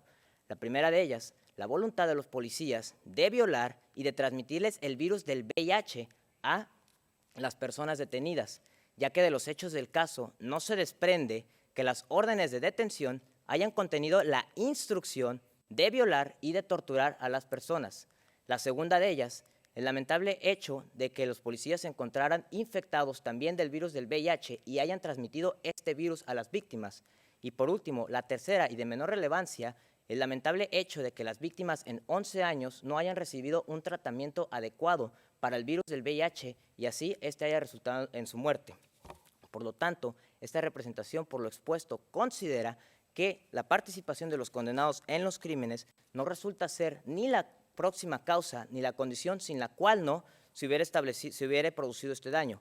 Por lo tanto, no existe un nexo causal entre los crímenes adjudicados y el daño sufrido por las víctimas. Por último, en cuanto al estándar probatorio, esta Corte ha utilizado en el caso de la Fiscalía contra Tomás Luangadilo el balance de probabilidades, el cual, definido por el Tribunal Europeo de Derechos Humanos en el caso Nachova contra Bulgaria, el 2 de noviembre de 2014, consiste en reducir el umbral probatorio de más allá de toda duda razonable a convencer al juzgador que la afirmación del oferente es más probable que no de ser verdad. Por todo lo anterior expuesto, distinguida sala, esta representación, haciendo uso de este estándar probatorio, considera que es más probable que no, que lamentablemente el daño sufrido por estas víctimas de cualquier forma se hubiese cometido aún sin la participación de los involucrados en los crímenes. Por todo lo anterior expuesto, distinguida sala, esta representación ha demostrado con fundamento en el derecho aplicable los siguientes puntos, los cuales solicita a la presente sala. El primero de ellos, que se admita a las víctimas del crimen de lesa humanidad de asesinato a participar en los procedimientos por tener legitimación procesal, ya que reúnen con los requisitos que esta Corte ha establecido en jurisprudencia para otorgar dicha participación. 2. Que no se admita la innecesaria intervención de la República de Alquimia en los procedimientos por ser en perjuicio de los derechos de las víctimas. 3. Que se ordenen reparaciones colectivas por ser más adecuadas al caso concreto. 4. Que la responsabilidad civil del condenado sea que los condenados respondan de manera solidaria y por la totalidad de los daños causados en el presente caso. Y 5. Que no existe un suficiente nexo causal entre los crímenes adjudicados y el daño sufrido por las víctimas de violación. Si no existen más preguntas, es cuanto. Gracias. Muchas gracias al Fondo Fiduciario. Ahora tiene la palabra la defensa para que presente sus argumentos. Con la venia de esta honorable Corte, esta representación alegará durante los próximos 10 minutos, en primer lugar, las cuestiones procesales sobre la ilegitimidad de las víctimas indirectas del crimen de lesa humanidad de asesinato para participar en los procedimientos de reparación. En segundo lugar, la inexistencia de un nexo causal eficiente entre los crímenes adjudicados y el daño sufrido por los familiares de las víctimas de infección por VIH y que ahora reclaman reparaciones por su muerte. En tercer lugar, mi compañero se pronunciará acerca de las reparaciones individuales que deben ser dictadas por esta honorable Corte, la responsabilidad civil limitada que debe ser dictada a favor de nuestros defendidos y la posibilidad de admitir a la República de Alquimia como actuante en calidad de tercero de buena fe. Dado que los hechos del caso se encuentran bajo el conocimiento de la Corte, esta representación solicita autorización para pasar directamente a las cuestiones de fondo. Dada la agenda establecida, esta representación alegará, en primer lugar, la imposibilidad de reparar daños derivados de crímenes que han sido excluidas de la condena. Y, en segundo lugar, la imposibilidad de admitir el uso de presunciones en materia de reparación. En el caso Lubanga, esta honorable Corte estableció claramente que el daño alegado por una víctima debe estar en consonancia con los cargos confirmados contra el condenado, limitando de este modo la competencia de la Sala de Primera Instancia para dictaminar reparaciones únicamente en virtud de los crímenes de lesa humanidad, de violaciones, desaparición forzada de personas, torturas y persecución imputados a nuestros defendidos según el párrafo 25 de los hechos del caso. Tal limitación, honorables magistradas, se encuentra vinculada, en primer lugar, con el principio de congruencia, que prohíbe exigir al condenado más allá de la condena establecida. Y, en segundo lugar, con el principio de cosa juzgada, que prohíbe someter ante la Corte la conducta de una persona en virtud de un crimen del cual ya ha sido condenado o absuelto, siendo este último el caso de nuestros defendidos en lo concerniente al crimen de lesa humanidad de asesinato. Por otra parte, y de conformidad con el artículo 7.2g del Estatuto de Roma, se entenderá por persecución toda privación intencional y grave de derechos fundamentales, en contravención con el derecho internacional, en razón de la identidad del grupo o colectividad perseguida. En este sentido, tiene especial relevancia el elemento de conectividad establecido en el artículo 7.1h4 de los elementos de los crímenes, y que establece que los actos persecutorios deben ser cometidos en relación con cualquier crimen competencia de esta honorable Corte. En este sentido, esta representación plantea dos supuestos de entender la persecución: que la privación intencional y grave de derechos fundamentales sea ejecutada mediante actos distintos a los estipulados en el Estatuto de Roma, que sería el supuesto A, o que la privación intencional y grave de derechos fundamentales sea ejecutada mediante actos que coincidan con los estipulados en el Estatuto de Roma, que sería el supuesto B. En lo concerniente al primer supuesto, la jurisprudencia del Tribunal Penal Internacional para la Yugoslavia, en el caso Kupreskić, párrafo 631, ha establecido que las violaciones derivadas del crimen de persecución pueden traducirse válidamente en oportunidades de denegación de empleo o educación, destrucción de edificios culturales o religiosos o destrucción de la propiedad. En este sentido, honorables magistradas, aunque tales actos no constituyen propiamente un crimen competencia de esta Corte, al ser cometidos en conexión con uno de ellos, configurarán el crimen de persecución. Por ejemplo, en un contexto de ataques a la propiedad, donde se cometa además asesinato, se tendrá persecución por ataque a la propiedad en conexión con asesinato. De este modo, aunque el asesinato no forme parte del reproche penal, ante los procedimientos llevados a cabo por esta honorable Corte, le otorgaría relevancia al verdadero acto constitutivo de las violaciones a los derechos fundamentales, como fue en el citado ejemplo en el ataque a la propiedad. En cuanto al segundo supuesto, honorables magistradas, la jurisprudencia del Tribunal Penal Internacional para la Yugoslavia, en el caso Kirtić, párrafo 204, ha establecido que el elemento de conectividad perdería totalmente relevancia. Y esto debido a que el acto persecutorio coincidiría perfectamente con aquel crimen mediante el cual debe ser verificada la conexión. En este sentido, una condena por persecución sería una suerte de un tipo agravado, debido a que, por principio de especialidad, la persecución absorbe al asesinato. Establecido lo anterior, es criterio de esta representación que cuando la base del crimen de persecución ha sido excluida de la condena, no se repare por esa modalidad específica de persecución. Y esto, honorables magistrados, debido a que el daño alegado por una víctima no estaría entonces en concordancia con los cargos que han sido confirmados contra nuestros defendidos. En cuanto a las reparaciones del supuesto A, estas recaerían sobre el acto persecutorio y no sobre la conducta mediante la cual se ha ejecutado en conexión. Por lo tanto, sus señorías, la exclusión de la condena del crimen de asesinato no privaría a las víctimas de recibir algún tipo de reparación por persecución.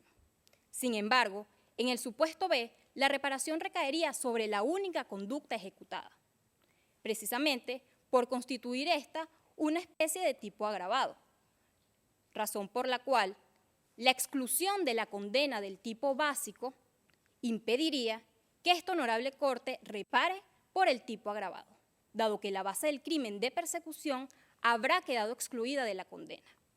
En este sentido, esta representación establece que el caso contra Espión y Malero que nos reúnen hoy encuadra en el supuesto B, dado que si bien es cierto que se ha probado la materialización de dicho crimen, según la respuesta a las preguntas aclaratorias número 17, la Fiscalía no logró demostrar la participación de nuestros defendidos en el mismo, razón por la cual esta honorable Corte los absolvió.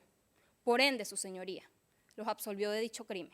Por ende, su señoría, ¿acaso no sería totalmente contradictorio que esta honorable Corte en fase de juicios haya absuelto por el tipo básico, es decir, asesinato, y en fase de reparaciones pretenda otorgar las mismas por el tipo agravado, es decir, persecución mediante asesinato, y más aún, honorables magistradas, cuando la base del crimen de persecución ha quedado excluida de la condena? Esta representación sostiene que sí lo es, y por ende le solicita a esta honorable Corte que no otorgue locus standi a las víctimas indirectas del crimen de lesa humanidad de asesinato, dado que el mismo ha sido excluido de la condena. Si las honorables magistradas no poseen ningún tipo de preguntas al respecto, esta representación procederá entonces a demostrar la imposibilidad de admitir el uso de presunciones en materia de reparación. En el caso Lubanga, esta honorable Corte decidió establecer el estándar balance de probabilidades como el aplicable en la presente etapa. Esto debido principalmente a la naturaleza civil en la que nos encontramos. En este sentido, es importante considerar que el estándar balance de probabilidades es propio del sistema procesal anglosajón y reviste un menor nivel de rigurosidad en comparación con el estándar, más allá de toda duda razonable, que pretende esta representación que esta honorable Corte implemente el día de hoy. En este sentido, sus señorías, es necesario considerar que la sentencia... Disculpe, ya que está hablando exactamente del balance de probabilidades y del estándar probatorio, ¿cuál es el estándar probatorio de la responsabilidad civil de las personas condenadas penalmente, en este caso Espión y Malero? ¿Cuál sería el estándar probatorio conforme a la jurisprudencia de esta Corte que se les aplicaría? Sería el estándar balance de probabilidades, el cual ha sido aplicado por esta honorable Corte en el caso Lubanga. Sin embargo, su señoría, es necesario considerar que las decisiones adoptadas por esta honorable Corte en jurisprudencia anterior no son vinculantes, sino meramente referenciales, razón por la cual esta honorable Corte podría cambiar de criterio cuando así lo considere adecuado. En este sentido, esta representación no pretende en ningún momento negar las distintas naturalezas de los procesos civiles y penales. Sin embargo, es necesario que esta honorable Corte considere que entre ambas existe un vínculo, y es el hecho de que las reparaciones parten necesariamente de una condena. Y esto, lejos de lo que pueda pensarse, no es un criterio establecido por esta representación, sino que es un criterio que es acorde a lo establecido en el artículo 75.2 del Estatuto de Roma. En este sentido, es necesario también que esta honorable Corte considere que el estándar balance de probabilidades no tiene ningún soporte en el Estatuto de Roma. Esto según lo establecido por esta honorable Corte en la situación de la República de Kenia en el párrafo 28. En cambio, honorables magistradas, el estándar que hoy pretende esta representación que se aplique sí tiene un fundamento en el Estatuto de Roma y puede ser fácilmente apreciado en el artículo 66.3. Abogada, ¿cuál decisión de Kenia? De la situación de Kenia. ¿Usted puede señalarla, por favor? Sí, su señoría. Es aquella en la que se establece la decisión de la situación de la República de Kenia para abrir una investigación. En este sentido, tal y como ha sido establecido por esta representación, el estándar, más allá de toda duda razonable, sí tiene un soporte en el Estatuto de Roma y puede ser conseguido en el artículo 66.3. Por ende, honorables magistradas, considerando que el Estatuto de Roma es según el artículo 21.1a de aplicación preferente por esta honorable Corte, ¿qué necesidad hay de acudir a la aplicación de un estándar que es propio del derecho procesal anglosajón? En este sentido, es necesario tomar en cuenta también que la condena es el elemento necesario para activar los procedimientos de reparación y que estamos en una corte de naturaleza penal, razón por la cual es necesario mantener los estándares propios de los procesos penales, entendiéndose por este el estándar más allá de toda duda razonable. Aunado a esto, honorable Corte, las honorables magistradas deben considerar también que la situación económica de los condenados no influye en el hecho de que las reparaciones seguirán siendo ejecutadas en su nombre. Por lo tanto, ni siquiera la intervención del fondo fiduciario en su rol de intermediario para aplicar las reparaciones podría excluir a nuestros representados de ser los responsables de las mismas. Esto, sin lugar a duda, produce un efecto de estigmatización, dado que la comunidad internacional verá siempre a nuestros defendidos como los responsables de los crímenes por los cuales se reparan. En este sentido, su señoría, considerando que las reparaciones están estrechamente vinculadas a los cargos confirmados contra el condenado y considerando además que son dictadas contra ellos, ¿acaso no resultaría inadmisible que esta honorable Corte admitiese hechos mediante presunciones que no han sido probados en la condena? Y más aún, su señoría, ¿no resultaría inadmisible que esta honorable Corte dictara que nuestros defendidos reparen por tales hechos? Esta representación sostiene que sin lugar a duda lo es, y por ende le solicita a esta honorable Corte que aplique un estándar de mayor rigurosidad como balance de probabilidades, y en consecuencia no admite el uso de presunciones. Si las honorables magistradas no poseen ningún tipo de preguntas al respecto, esta representación procederá entonces a demostrar la inexistencia de un nexo causal eficiente entre los crímenes adjudicados y el daño sufrido por los familiares de las víctimas de violación que murieron como resultado de infección por VIH. En el caso Lubanga, esta honorable Corte estableció el estándar causa próxima como el aplicable en la presente fase, debido a que, según lo establecido por la Corte, ponderaba de manera más eficaz los derechos tanto de las víctimas como del condenado. Sin embargo, su señoría, esta honorable Corte olvidó definir qué debe entenderse por causa próxima, o por qué tal estándar es más adecuado a la hora de ponderar los derechos de las víctimas y de los condenados. En este sentido, es necesario que esta representación proceda a interpretar dicho término como sinónimo de causa directa.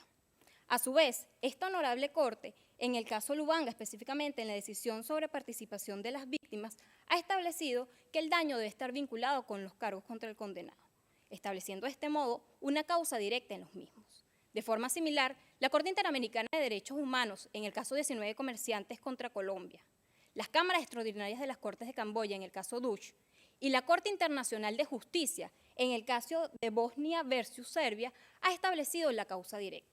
Del mismo modo, el Tribunal Especial para el Líbano, en su regla de procedimiento y prueba número 2, ha establecido que solo podrán ser reparados daños como consecuencia directa. En este sentido, al aplicar la teoría de la causalidad eficiente en el presente caso, se evidencia que entre las violaciones y las muertes existe una condición adicional, que es precisamente la infección por VIH. Y es esa última condición, honorables magistradas, que sería la causa jurídicamente relevante para la consumación de las muertes, y no el crimen de lesa humanidad de violación por el cual fueron condenados nuestros representados. Explicado lo anterior, la inexistencia de un nexo causal no privaría a las víctimas de recibir algún tipo de reparación, dado que esta representación entiende que podrán ser incluidas en los diversos programas de asistencia que implementa el Fondo Fiduciario. Por los argumentos esgrimidos, esta representación le solicita respetuosamente a esta honorable Corte que declare la inexistencia de un nexo causal eficiente entre los crímenes y el daño, y por ende no considere la existencia de una causa próxima o directa entre las violaciones y la muerte. Si las honorables magistradas no poseen ningún tipo de preguntas al respecto, esta representación cede el derecho de palabra al coagente Pedro Pérez Segnini para que le dé continuidad a los argumentos. Muchas gracias. Buenos días, honorables magistradas, representantes de las víctimas, representantes del Fondo Fiduciario y demás público presente. Mi nombre, como ya dijo mi compañera, es Pedro Pablo Pérez Segnini Borjas y durante los próximos 15 minutos argumentaré sobre los últimos puntos a tratar en la agenda de este caso. En primer lugar, es criterio de esta representación de la defensa que se apliquen al presente caso reparaciones de tipo individual. Esto principalmente argumentado en los siguientes dos argumentos. En primer lugar, y según lo establecido por esta Honorable Corte Penal Internacional en la sentencia del caso Lubanga, párrafo 65, la responsabilidad individual respeta el derecho de las víctimas a obtener una reparación efectiva y adecuada, y a la vez también responde y defiende el derecho de los condenados de responder solamente por los crímenes que se le están siendo otorgados a ellos. Sin embargo, es preciso establecer que este criterio se complementa con uno establecido por la Corte de la Verdad y la Reconciliación del Perú en el año 2003. Por su parte, Lisa Magarrel establece que las normas del derecho internacional están constantemente redactadas en términos individuales. De ese modo, se realza la condición de cada ser humano y los derechos que cada uno de ellos posee, tanto si es víctima como si es condenado. Finalmente, es criterio de la Fiscalía de esta Corte Penal Internacional que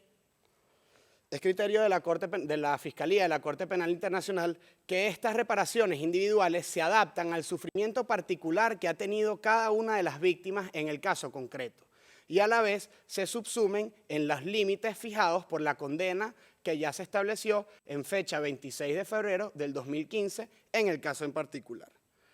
Este criterio anterior nos lleva a concluir que las reparaciones individuales, por un lado, van a cubrir el derecho de las víctimas y cumplir el derecho de las víctimas de que se les repare eficazmente y personalmente por el daño que cada una de ellas ha sufrido. Y a la vez va a respetar el derecho de los condenados de que no se les debe hacer reparar por más de lo que su condena contiene. El segundo argumento es sobre la naturaleza individual presente a lo largo del Estatuto de Roma. Esta representación de la defensa, para lo anterior, quisiera alegar el contenido del artículo 25 del Estatuto de Roma, el cual fija una responsabilidad individual en cabeza de quienes cometan los crímenes competencia de esta Corte. Seguidamente, y en el artículo 68.3 del Estatuto de Roma, esta Corte también establecen que las víctimas, para poder participar de los procedimientos de reparaciones, deben probar que han sufrido un daño personal. Finalmente, y contenido de la regla de procedimiento y prueba número 97, que desarrolla aún más el contenido del Estatuto de Roma, se establece literalmente lo siguiente, que la Corte deberá ordenar reparaciones individuales o, cuando lo considere pertinente, reparaciones colectivas o, en el supuesto, ambas. De esa forma, teniendo en cuenta que tanto el artículo 25 establece una responsabilidad individual en cabeza de los condenados, el artículo 68.3 establece que para que las víctimas puedan participar de los procedimientos ante esta Corte, deben probar un daño sufrido personalmente. También, y en concordancia con esta regla 97, las reparaciones individuales deben ser preferidas por esta Corte para fijar este criterio.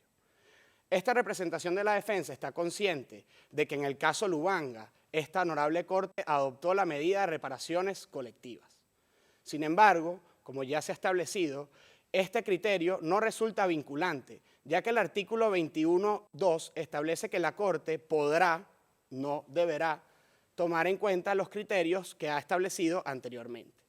Por ello, esta representación de la defensa considera que estamos ante una oportunidad sin precedente alguno, donde la Honorable Corte Penal Internacional puede tomar una postura distinta a la hora de las reparaciones y determinarlas que deben ser ejecutadas de manera individual, y así respetar tanto los derechos de las víctimas como los derechos de los condenados. Es por los argumentos anteriormente expuestos que esta representación de la defensa solicita a esta Honorable Corte Penal Internacional que ordene reparaciones individuales en cabeza de las víctimas del presente caso. Si las honorables magistradas no tienen más ninguna pregunta al respecto, esta representación procederá con el siguiente punto. Para el siguiente punto, esta representación de la defensa considera que la responsabilidad debe ser limitada, en cabeza de los condenados Gustavo Espión y Arturo Malero. La CPI, la Corte Penal Internacional, en el caso Lubanga, estableció una interpretación bastante adecuada del artículo 75 del Estatuto de Roma, donde estableció que este artículo pretende fijar una responsabilidad individual en cabeza de los condenados. Este criterio anterior implica que existe una profunda relación entre la orden de reparación y la condena. Y esta relación tiene que verse vinculada también con el grado de participación que hayan tenido los condenados en la comisión de los crímenes. En el caso en particular, nuestros defendidos Gustavo Espión y Arturo Malero fueron condenados bajo la figura de participación contenida en el artículo 25.3, inciso D, del Estatuto de Roma, el cual establece la contribución de algún u otro modo. Al respecto, esta honorable Corte Penal Internacional se ha referido a esta figura en el caso Barushimana, específicamente en la sentencia de confirmación de cargos, en el párrafo 279, que esta figura de reparación de responsabilidad es de carácter residual y se aplicará solamente para cubrir aquellas contribuciones que no lleguen al nivel esencial, sino que sean contribuciones significativas. Al respecto, la honorable presidenta de esta Corte Penal Internacional establece que para entender las reparaciones significativas se tiene que entender como aquellas personas que hayan facilitado a que los crímenes se hayan cometido. Seguidamente, es criterio de esta representación de la defensa que la responsabilidad, por los argumentos anteriormente expuestos, debe ser limitada en cabeza de nuestros condenados Gustavo Espión y Arturo Malero. No obstante, si esta honorable Corte Penal Internacional decidiera aplicar unas reparaciones solidarias en el caso, se estaría generando una injusticia en cabeza de los condenados Gustavo Espión y Arturo Malero, ya que si bien en las distintas legislaciones internacionales que plantean esta responsabilidad solidaria entre los conjuntamente responsables por los crímenes, también se plantea la acción de regreso en esos casos, para que el deudor que pague tenga acción contra el deudor que no pagó por la parte que al que pagó le corresponde. Sin embargo, y destaca de la pregunta y respuesta aclaratoria número 24, la República de Alquimia plantea la acción de regreso. No obstante, excluye su aplicación cuando el daño sufrido fue producto de un hecho ilícito.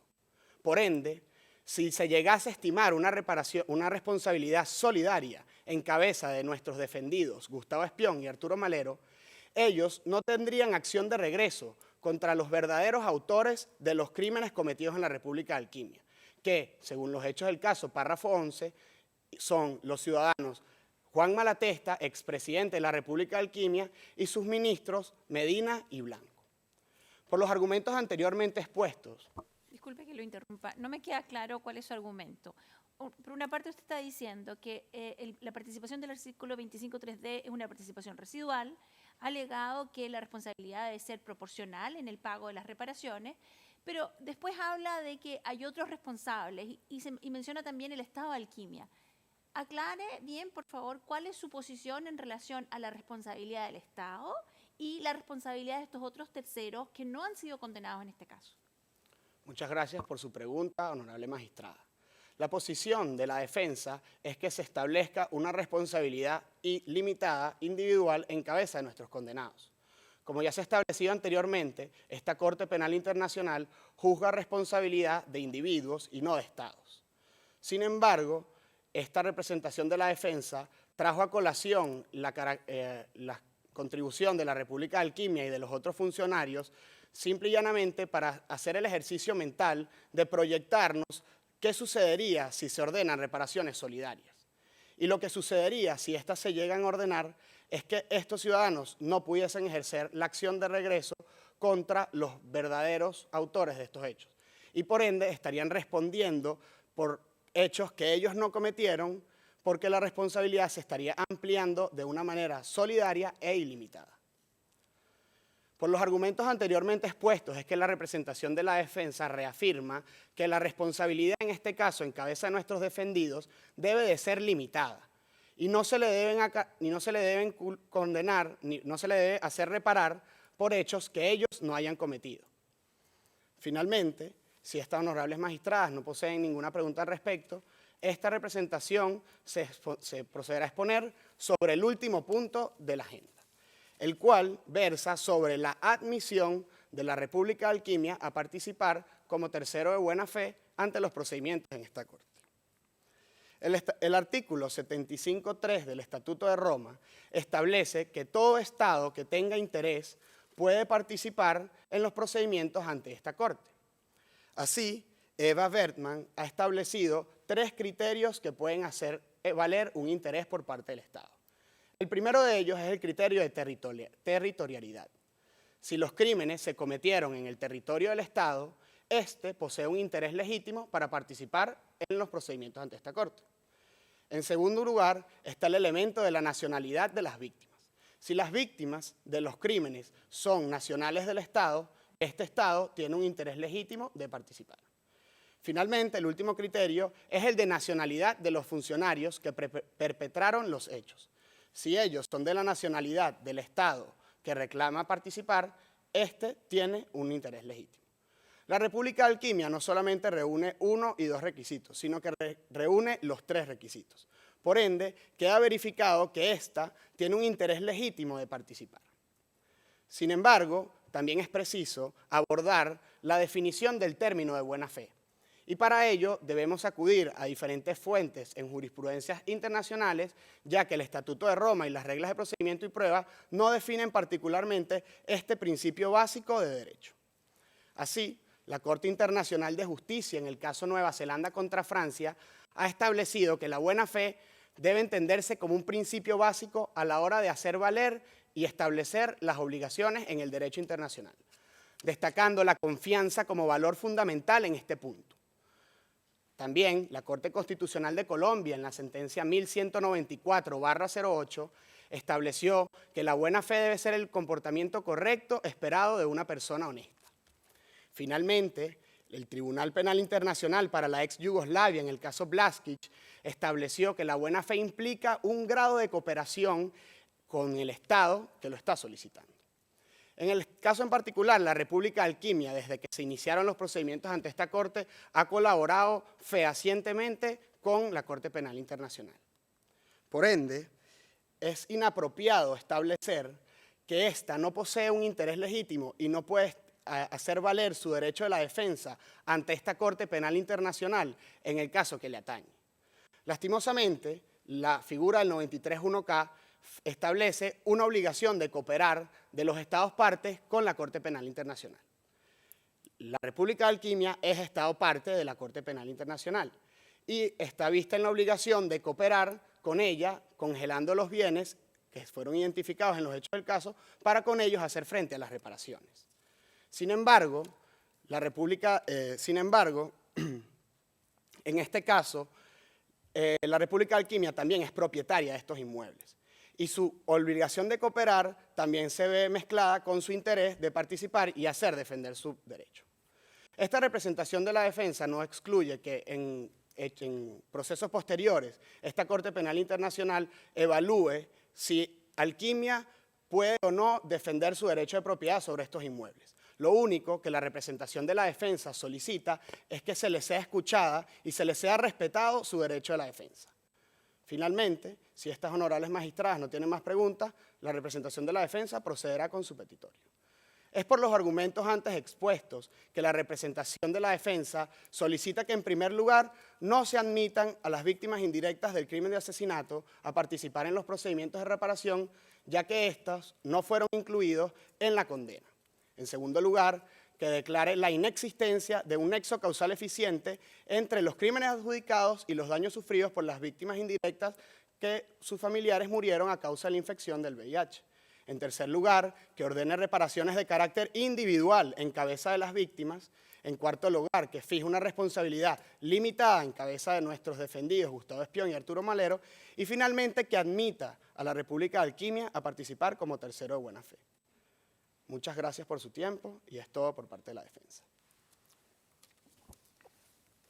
Muchas gracias. Las partes han planteado aspectos muy importantes en sus presentaciones. Ahora cada parte tendrá la posibilidad de formular su réplica. Les recuerdo que deben ajustarse al tiempo asignado a este respecto. Ningún equipo dispondrá de más de 5 minutos para su réplica. La representación legal de las víctimas tiene la palabra.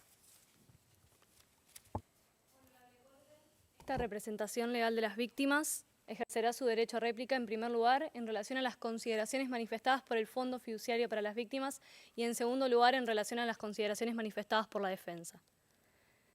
El Fondo Fiduciario para las Víctimas ha solicitado en el presente caso reparaciones colectivas. Sin embargo, no ha podido demostrar cómo efectivamente el daño en este caso ha sido de carácter colectivo.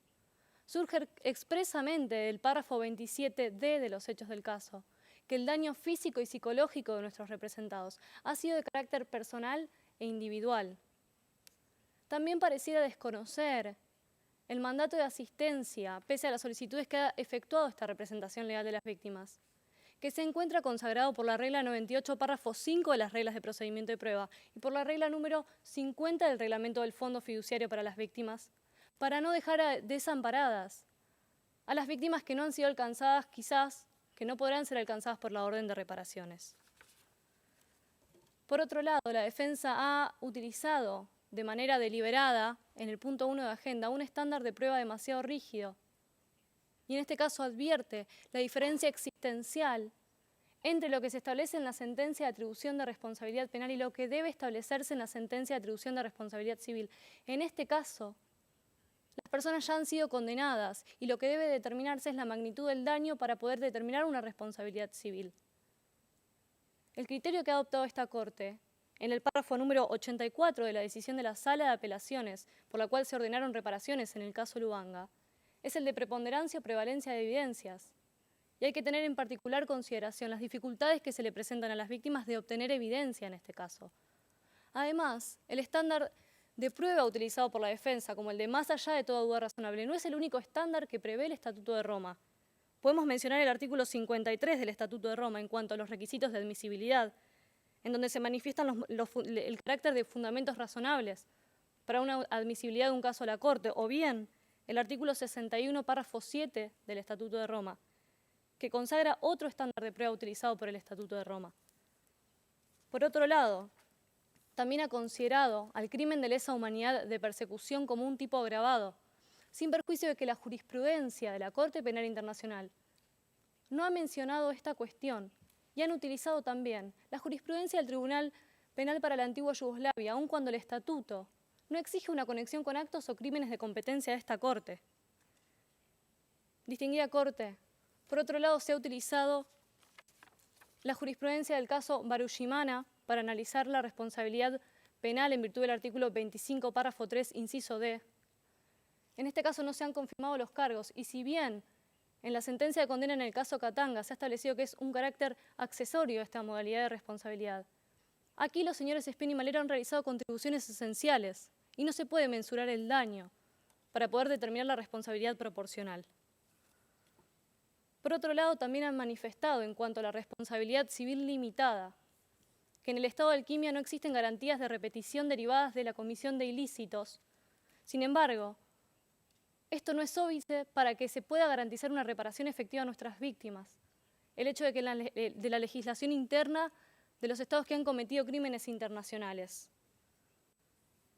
Finalmente, y en relación al criterio de causa directa utilizado por la defensa, esta representación legal de las víctimas quiere remarcar que ese criterio ha sido desechado por esta honorable Corte en la decisión de la Sala de Apelaciones en el caso Lubanga, por la cual se ordenaron reparaciones. Y el criterio adecuado en esta etapa del procedimiento, una etapa de atribución de responsabilidad civil, es el de la conjunción de causa próxima con el parámetro Padford. Es un estándar más flexible. Hay que tener en cuenta en este caso las dificultades que se le presentaron a las víctimas de obtener evidencia. Distinguida Corte, no garantizar una reparación efectiva y la legitimación procesal de nuestros representados es una forma más de revictimización. No permitamos que eso suceda. Muchas gracias. Gracias. Ahora tiene la palabra el Fondo Fiduciario para que formule sus observaciones. A formular. Perdón. Con la venia de esta Corte procederé a formular la réplica. Nos referiremos en primera instancia a los argumentos expresados por la representación legal de víctimas y en segunda instancia a los argumentos expresados por la defensa. En cuanto al punto 1, esta representación considera inadecuado e incorrecto el uso de presunciones que la representación legal de víctimas pretende hacer al caso concreto y más que nada inconsistente con los derechos del acusado, ya que no existe certeza de que las personas que presenciaron las violaciones y las torturas en los centros de detención sean las mismas que fallecieron y que solicitan reparación ante esta Corte. Sin embargo, sí existe certeza de la dificultad que estas víctimas han tenido para conseguir evidencia posible para acreditar su daño. Por lo tanto, esta representación considera que esa dificultad es la base sobre la que esta Corte tiene que hacer uso para que se tomen en cuenta las presunciones y la dificultad de acreditar el daño sufrido por estas víctimas. En cuanto al punto 3 sobre las reparaciones colectivas, esta representación le recuerda al Fondo Fiduciario que una reparación colectiva también implica la evaluación del daño genérico sufrido por las víctimas, tal cual fue señalado por la Sala de Primera Instancia 2 en la orden de modificación al plan de reparaciones del Fondo Fiduciario en el caso de la Fiscalía contra Tomás Lobangadilo, en donde se dijo precisamente que la reparación colectiva debe de evaluar el daño sufrido por las víctimas de manera genérica, pero además debe estar dirigida a abarcar un número mayor de personas. Por lo tanto, una reparación colectiva resulta más conveniente, no solo porque también toma en cuenta el daño sufrido por cada una de las víctimas, sino que además es tendiente a abarcar mayor número de personas.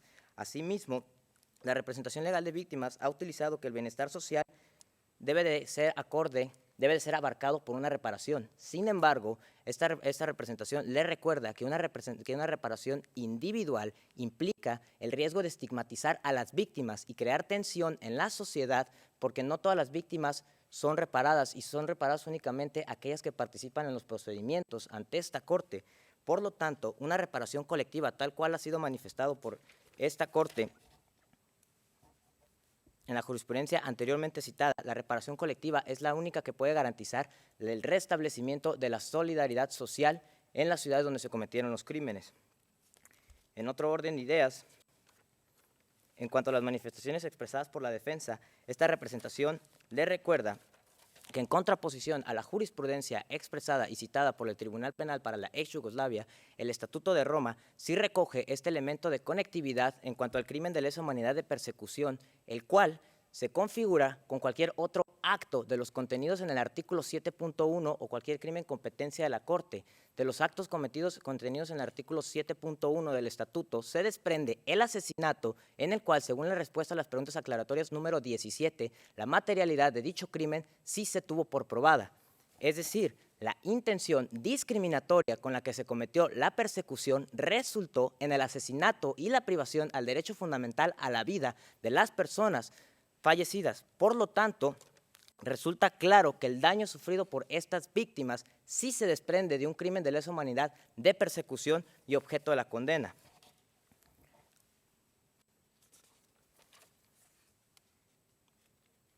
Asimismo, se le recuerda, en cuanto al punto 2, que esta representación cuestiona la buena fe de Alquimia al haber iniciado un proceso de venta conforme se desprende de los hechos del caso de los bienes que la representación legal de víctimas ha solicitado el embargo. Por lo tanto, esta representación considera que Alquimia no tiene buena fe para participar en el procedimiento por haber iniciado con la venta de estos bienes. Asimismo, en contraposición a lo que menciona la defensa, esta representación no considera que el derecho fundamental de audiencia del Estado sea violentado, toda vez que aún no se ha ordenado el embargo de los bienes sobre los cuales busca participar en la presente audiencia. Por último, En cuanto a la reparación colectiva, esta representación le recuerda a la defensa, tal cual como fue señalado durante la exposición, que lo que se debe tomar en cuenta al momento de fincar una reparación no es la participación del condenado en el crimen ni el modo de responsabilidad penal individual bajo el cual fue encontrado culpable, sino el daño y de realizar un análisis cualitativo del daño. Por lo tanto, este análisis es realizado en una reparación colectiva. Por lo tanto, no obstante de que los criminales hayan sido condenados de manera individual, la reparación colectiva debe de ser fundamentada en el daño, no en la responsabilidad de los condenados.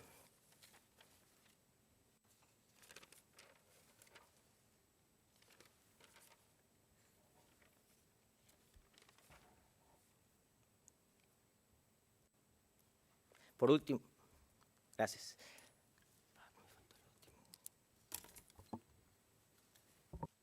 Bien, gracias al Fondo Fiduciario. Ahora la última palabra la tiene la defensa.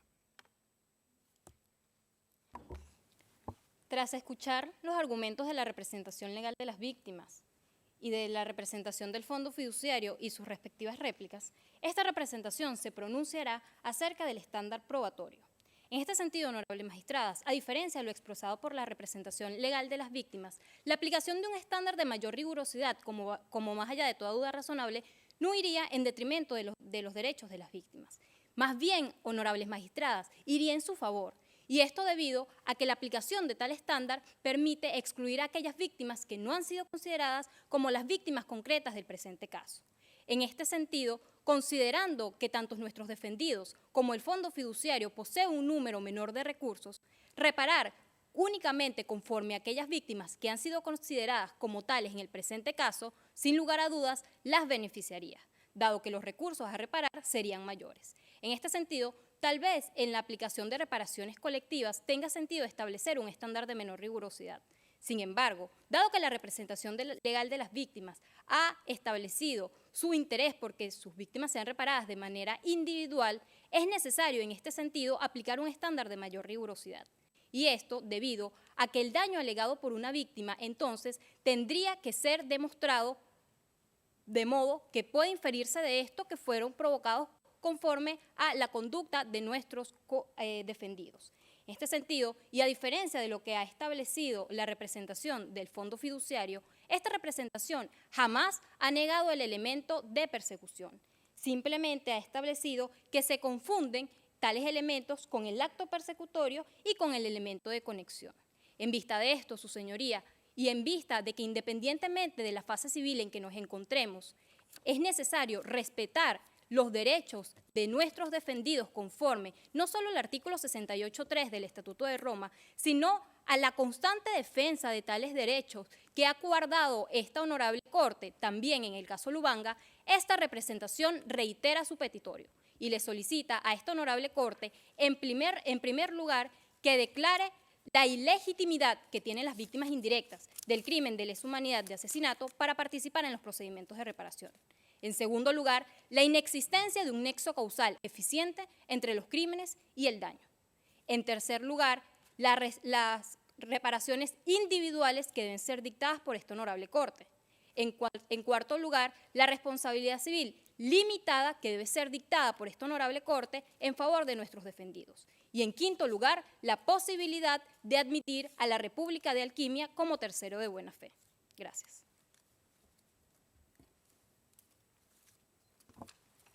Bien, gracias. En estos momentos la sala se va a retirar a deliberar. Las partes y participantes pueden retirarse y regresar a la sala dentro de 30 minutos. Muchas gracias. Secretario de Audiencia. Todos de pie.